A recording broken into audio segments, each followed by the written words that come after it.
नमस्ते ओम गम गणपतये नमः स्वर्णलक्ष्मी नमस्ते अस्तु परब्रह्म स्वरूपिणि राज्यं देहि धनं देहि सर्वकामांच देहि मे స్వర్ణలక్ష్మి అమ్మవారు ప్రతి ఒక్కళ్ళకి చక్కగా బ్రహ్మ జ్ఞానాన్ని ఇవ్వాలని, తద్వారా ప్రతి ఒక్కళ్ళు చక్కగా నవ్వుతూ హ్యాపీగా ప్రతి దాన్ని ఎంజాయ్ చేసే విధంగా ఉండాలని చెప్పేసి మనం అమ్మవారిని కోరుకుందాం. అంతేకాకుండా ప్రతి ఒక్కళ్ళకి చక్కగా రాజ్యం దేహి నాయకత్వ లక్షణాలని, ఒక అధికారాన్ని, పవర్‌ని, అథారిటీని అమ్మవారు ఇవ్వాలని, అలానే ధనం దేహి ప్రతి ఒక్కళ్ళకి విపరీతమైన ధనం ఇవ్వాలని, ఎక్కడుంటే అక్కడ ధనం ఉండాలని, ఆఫీసుల్లోనూ, బ్యాంకుల్లోనూ, ఇళ్లల్లోనూ ధనం శుభ్రంగా నింపుకొని ఉండాలని చెప్పేసి, అంతేకాకుండా సర్వకామార్థ సిద్ధి అనుకున్న పనులన్నీ అనుకున్న విధంగా అమ్మవారు ఇమ్మీడియట్‌గా నెరవేర్చే విధంగా మన అందరిని ఆశీర్వదించాలని, అందరూ చక్కగా ఉండాలని చెప్పేసి అమ్మవారికి నమస్కారం చేసుకుంటూ, దానికి ముందుగా గణపతిని మనకి ధనాకర్షణ శక్తిని ప్రతి ఒక్కళ్ళకి ఇవ్వాలని చెప్పేసి మనం కోరుకుందాం. ఈరోజు టాపిక్ మనం చూసుకుంటే గురువు మారుతూ ఉన్నారు. ఎప్పుడు మారుతూ ఉన్నారు? జూన్ 2వ తారీఖున గురువు మారుతూ ఉన్నారు. అయితే ఏంటి? నాకు లాభం ఏంటి? గురువు మారితే ఏంటి? దానివల్ల నేను నాకు అసలు ఏంటి అని మనం ప్రతి ఒక్కళ్ళు ఆలోచించుకుంటూ ఉంటాం. గురువు వచ్చేటప్పటికి 5 రకాల, 6 రకాల ముఖ్యమైన పనులు చేస్తూ ఉంటారు. గురువు చాలా రకాల పనులు చేస్తుంటారు. ముఖ్యమైనవి మన ఇండివిడ్యువల్ లైఫ్‌లో మనకు ప్రభావం చూపించేది ఫస్ట్ వచ్చేటప్పటికి ధనం. ధన సంపాదనలో ఐశ్వర్యం కావాలంటే గురువు యొక్క అనుగ్రహం మనకుండాలి. రెండోది సంతానం. పిల్లలు చక్కగా ఉండాలి, వాళ్ళు చదువుకోవాలంటే గురువు యొక్క అనుగ్రహం మనకుండాలి. తర్వాత మనకి జ్ఞానం, అద్భుతమైన జ్ఞానం మనకు ఉండాలి. ఓకే. మనం చేసేది మంచినా, చెడునా దాని గురించి లోతైన అవగాహన ఉండాలి. మనం చదువుకున్న జ్ఞానం మనకు ఉపయోగపడాలంటే గురువు యొక్క కృప మనకుండాలి. అంతేకాకుండా ధర్మచింతన, మనం ఫాలో అయ్యేది కరెక్ట్ మార్గంలో ఉన్నామా? లేదంటే సన్మార్గంలో ఉన్నామా? లేదంటే తెలవకుండా వేరే మార్గంలో ఉన్నామా? రాంగ్ గైడెన్స్‌లో ఉన్నామా? రాంగ్ ఇన్‌ఫ్లూయెన్స్‌తో ఉన్నామా? ఇలాంటి యొక్క అన్ని విషయాలు మనకి గురువు ద్వారానే తెలుస్తుంది. ధర్మచింతన అంటారు. అంతేకాకుండా దైవభక్తి, టీచింగ్ ఇలా రకరకాల విషయాల్లో బంగారం, జ్యువెలరీ మనకెలా ఉంటుంది? ఏంటి? ఇలా ముఖ్యమైన యొక్క అంశాలు ప్రతి ఒక్కళ్ళ జీవితంలో గురువు మారటం ద్వారా మనకు ప్రభావితం చేయబోతూ ఉంటుంది. ఇది అయితే ఈ గురువు మార్పులో ఇంకా 2, 3 ముఖ్యమైన ఇంపార్టెంట్ పాయింట్లు తెలుసుకోవాలి. ఫస్ట్ గురువు మిథున రాశిలో నుంచి కర్కాటక రాశిలోకి మారుతూ ఉన్నారు. ప్రతి సంవత్సరం గురువు ఒక్క రాశిలో తిరుగుతూ ఉంటారు, సంచారం చేస్తూ ఉంటారు. మిథున రాశి సక్సెస్‌ఫుల్‌గా 1 ఇయర్ అంతా కంప్లీట్ చేసుకొని ఇప్పుడు వాళ్ళు కర్కాటక రాశిలోకి వెళ్తున్నారు. అయితే కర్కాటక రాశిలోకి 12 సంవత్సరాల తర్వాత వచ్చి ఉన్నారు కాబట్టి ఈ యొక్క కర్కాటక రాశిలో గురు సంచారం చాలా ముఖ్యమైనది. ఎందుకంటే కర్కాటక రాశిలో గురువు ఉచ్చ స్థానంలో ఉన్నారు. మంచి చక్కగా ఈ సంవత్సరం అంతా పిల్లలు ఎవరు పుట్టినా కానీ వాళ్ళకి గురువు జాతకంలో వచ్చే స్థానంలో ఉండి మంచి యోగ్యతను ఇస్తూ ఉంటారని మనం చెప్పుకోవచ్చు. సో ఈ యొక్క ఉచ్చ స్థానంలో ఉన్న గురువు సంపూర్ణమైన ఫలితాన్ని, చక్కటి ఫలితాన్ని ప్రతి ఒక్కళ్ళకి ఇస్తూ ఉంటారు. అయితే వాళ్ళ యొక్క ప్రభావం 12 మనుషుల మీద ఉంటుంది. ఈ మనుషులందరూ 12 రకాల రాసులుగా విభజించడం జరిగింది. కొన్ని రాసులకి చాలా వరకు రాసులకి అనుకూలంగాను, కొన్ని రాసులకు ప్రతికూలంగాను, కొన్ని రాసులకి సామాన్యంగాను ఉండే అవకాశం ఉంటుంది.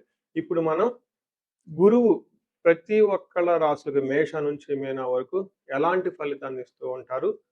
ఆ ఫలితాలను మనం ఎలా ఎంజాయ్ చేయొచ్చు? ఇన్ కేసు ఫలితాలు గనక సరిగ్గా వాళ్ళకి అనుభవంలోకి రాకపోతే ఏం చేయాలి? అలానే కొన్ని రాసులకి ఖచ్చితంగా ప్రతికూలమైన పరిస్థితులున్నాయి. ఎలాంటి ప్రతికూలమైన పరిస్థితులున్నాయి? వాటిని తప్పించుకోవడానికి మనం ఎలాంటి పరిహారాలు చేసుకోవాలి అనేది కూడాను 12 రాసుల వైస్‌గా ఆ రాశికి ఎలాంటి ప్రభావం ఉంటుంది? దానికి మనం ఎలాంటి పరిహారాలు చేస్తే చక్కగా ఉంటామో కూడా మనం ఈ వీడియోలో మనం చక్కగా తెలుసుకుందాం. మనం వృషభ రాశి చూద్దాం. వృషభ రాశి యొక్క విశిష్టత చాలా ఇంపార్టెంట్ అండి. ఎందుకంటే 2025లో వృషభ రాశి వాళ్ళు మాకు తిరుగులేదు అన్నట్లు వాళ్ళు పట్టుకుంది బంగారం అన్నట్టు నడిచింది. దానికి ముఖ్య కారణము గురువు, శని 2 గ్రహాలు బాగా సపోర్ట్ ఇవ్వటం. అయితే ఇప్పుడు గురువు మిథున రాశిలో నుంచి కర్కాటక రాశిలోకి వెళ్ళటం, రెండో స్థానంలోంచి మూడో స్థానానికి గురువు ప్రవేశించడంతో గురువు యొక్క అనుకూలత మీకు చాలా తగ్గుతుంది అని గమనించుకోవాలి. అంటే ఇప్పటిదాకా సపోర్ట్ ఇచ్చిన గురువు మీకు అంత సపోర్ట్ ఇవ్వదు. కొన్ని విషయాల్లో ఇబ్బందులు పడే అవకాశం ఎక్కువగా ఉంటుంది. కొంచెం జాగ్రత్తగా ఉండవలసిన టైం. అలా అని భయపడనవసరం ఏం లేదు. మనకి ఫస్ట్ సంస్కృతంలో మన మహర్షులు ఏం చెప్పారు? ఆ శ్లోకం ఏంటి? దాని మీనింగ్ ఏంటి? రియల్ టైమ్‌లో దాని యొక్క ఇంప్లికేషన్స్ ఎలా ఉంటాయో మనం చూద్దాం. ఫస్ట్ ఈ గురువు మారటం వల్ల అతిక్లేశం, బంధువైరం, దారిద్ర్యం, దేహ పీడనం, ఉద్యోగ భంగం, కలహం, తృతీయ స్థానకే గురువు.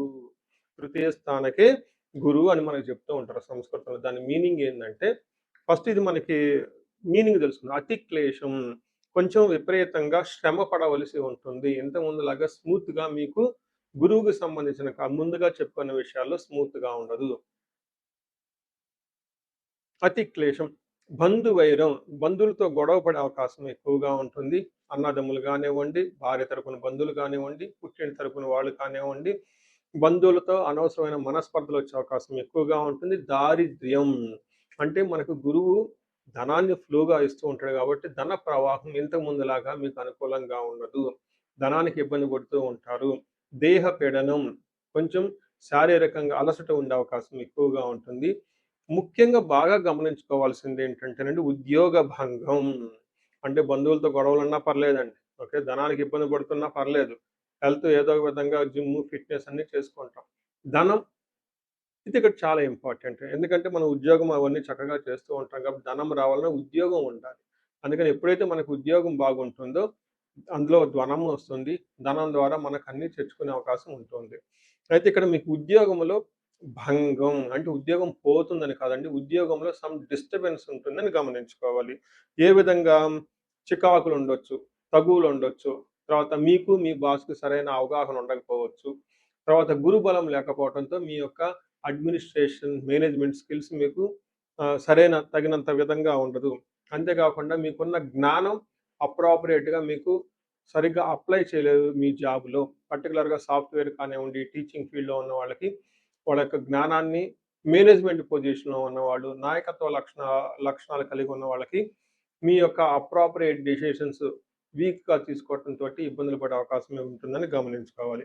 అయితే గురువు కొన్ని విషయాల్లో మీకు చాలా మంచి కూడా చేస్తున్నారు. అవి ఒకటి పెళ్లి కాని వాళ్ళకి పెళ్ళయ్యే అవకాశం ఉంటుంది. తీర్థయాత్రలు ఎక్కువగా తిరిగే అవకాశం ఎక్కువగా ఉంటుంది.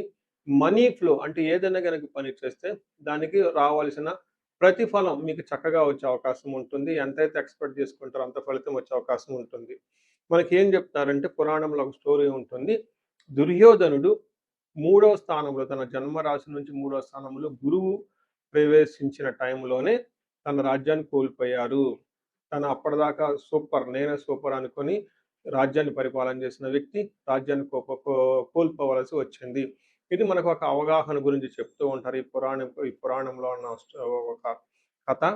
అయితే మనందరికి అలా జరుగుతుందని కాదండి. మీ యొక్క ఇండివిడ్యువల్ జాతకంలో కూడా జాతకాన్ని చూసుకోవాల్సి ఉంటుంది. మీకు దశలు, భుక్తులు కరెక్ట్‌గా ఉంటే ఈ ప్రభావం అంత ఎక్కువగా ఉండదు. ఇన్ కేస్ మీ ఇండివిడ్యువల్ జాతకంలో దశ, భుక్తులు లేదంటే వేరే ఏమైనా గ్రహ దోషాలుంటే ఈ టైంలో మీరు ఇబ్బందులు ఎక్కువ పడుతుంటారని గమనించుకోవాలి. సో చూశారు గదా! గురువు ఈ రాశి వాళ్ళకి ఎలాంటి అనుకూల, ప్రతికూలాలు తీసుకొనొస్తున్నారు, ఫలితాలు తీసుకొనొస్తున్నారు, అనుభవంలోకి రాబోతున్నాయో ఈ జూన్ నుంచి 2027 జూన్ వరకు, 2026 జూన్ నుంచి 2027 జూన్ వరకు ఎలాంటి ఫలితాలున్నారో మనం తెలుసుకుందాం. అయితే గురువు యొక్క అనుకూల ప్రభావం మన మీద ఉండటానికి మనం కొన్ని రకాల పరిహారాలను ఖచ్చితంగా చేసుకోవాల్సి ఉంటుంది. ఒకటి గురువుకి సంపూర్ణ శాంతి పూజలు చేసుకోవాలి. సంపూర్ణ శాంతి పూజలు అంటే ఏంటి? చాలా మందికి అవగాహన ఉండదు.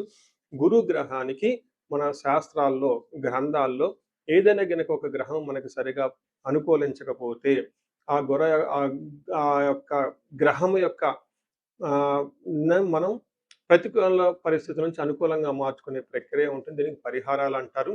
మనకి శాస్త్రాల్లో ఏ విధంగా చెప్పారంటే గురువుకి జప సంఖ్య 16,000 సార్లు చేయాల్సుంటుంది. అధిదేవత, ప్రత్యధి దేవత ఇంకొక 3,000, 2,000 సార్లు చేయాల్సుంటుంది. సుమారుగా గురుగ్రహానికి ఇటు అటుగా ఒక 20,000 సార్లు జపం చేయాల్సుంటుంది. అలానే గురుగ్రహానికి తర్పణం చేయాల్సుంటుంది. గురుగ్రహానికి దానం చేయవలసుంటుంది. గురుగ్రహానికి హోమం చేయవలసుంటుంది. ఇలా ఈ 4 రకాల ప్రక్రియలను ఎవరైతే చేస్తారో గురుగ్రహ సంపూర్ణ శాంతి పూజలు అంటారు.